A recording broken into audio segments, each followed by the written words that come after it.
Joy is something that we train in. Now that's a little different because I think especially these days, we have come to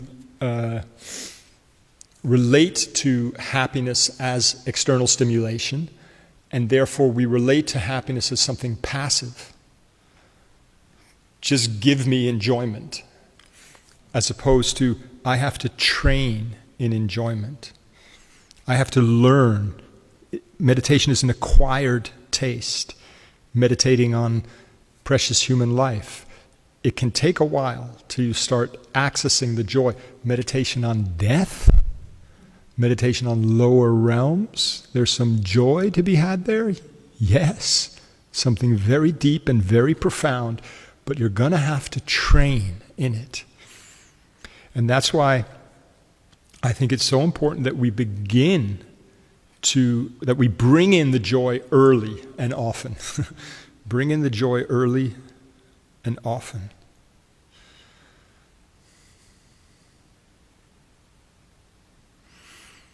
So for example, when I was saying connect to your peaceful, pure heart, your Buddha nature, rejoice. It's admiring faith, admire it and rejoice. But I think, I found it very helpful when Geshe explained that the nature of admiring faith is rejoicing, because ideally we have faith in all of our different aspects of Dharma practice, although that's also something that we train in.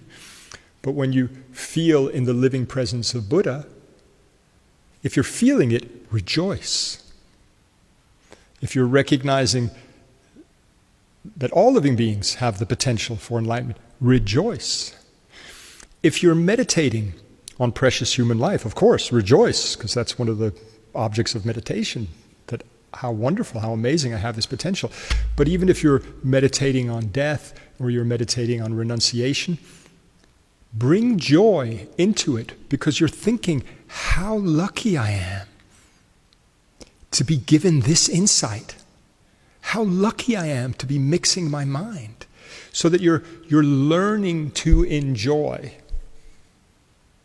while you're practicing. Remind yourself of your good fortune while you're practicing.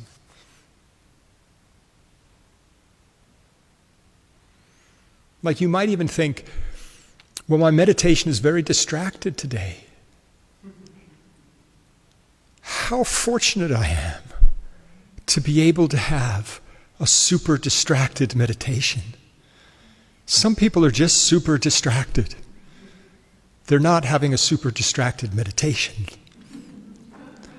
And Geshe has said that every time we meditate, we're creating the cause for happiness. Even if we're distracted, we have that intention, so we're sowing positive seeds. Do you see what I'm saying? Like, train in it. Train in appreciation of our good fortune. Train in gratitude for the kindness of our spiritual guide and the living beings around us. Train in things that make you happy. Sorry.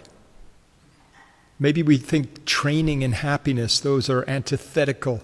Those two words should not come together. But that's the only, otherwise we just get into that passive place like, why aren't I happy? Other people are happy and I'm not happy. And then we think about it, constantly thinking about the reasons I'm not happy, and other people are happy. I should be happy, but I'm not happy. So what are you training in then? You're training in unhappiness. We're very good at training in unhappiness, very good at training in desirous attachment, very good at training in anger. We have to train in being happy.